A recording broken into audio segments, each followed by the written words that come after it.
I'm on a tour called Living Proof, and that's really to spread the good news about how a particular part of aid budgets really have made a very dramatic difference. So it's really about success stories.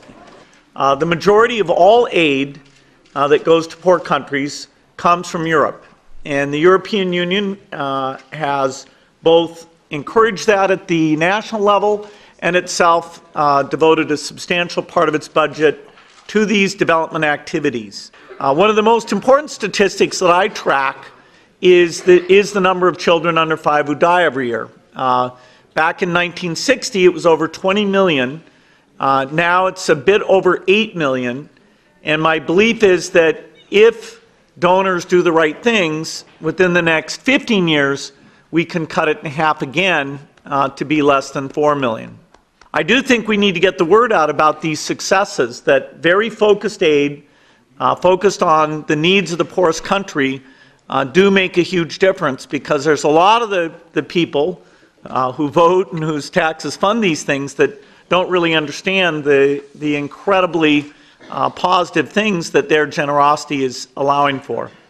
It's absolutely fair to say that the United States is not exemplary in the scale of its foreign aid. There are some things it's done very well. It is substantially the largest AIDS donor, the largest malaria donor. It does fund a lot of scientific work into these diseases, more than other governments, and there's lots of room for others to play into that. But as a percentage, it's about a third of what it should spend. And I certainly do everything I can to push for that to increase. There was a commitment to double it in the campaign, but it's clear today that not only won't it get doubled, that we're fighting for it not to be cut. We agreed to team up with the Gates Foundation to invest in strategic and regional programs in Africa. We will, for instance, develop agricultural corridors in Africa to improve both production and the flow of agricultural products to regional and world markets.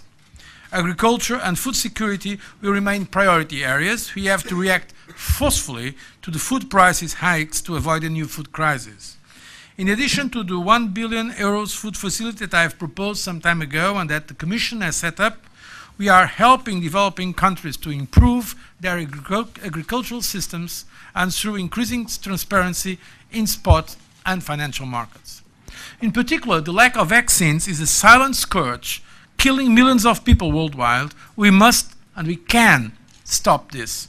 This is why the Commission is implementing the clinical trials program to translate medical research into new medicines and vaccines against HIV, AIDS, malaria, and tuberculosis. This program is worth €200 million. The Gates Foundation has generously contributed to it, an excellent example of our partnership. So far, we have 54 clinical trials in Africa that deliver care and protection to the people. We are also working together on the Global Alliance for Vaccines and Immunization. We spoke about this, about Gavi.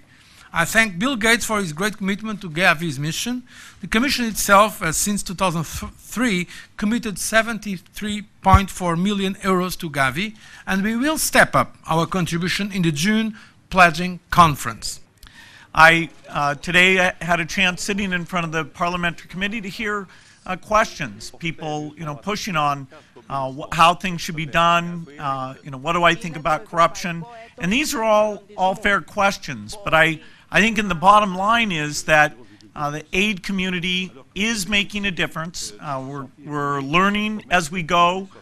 Partnerships are key to make sure that we're collaborating together. And the incredible generosity, including this commitment to get to 0.7%, means that there's an opportunity to do even more.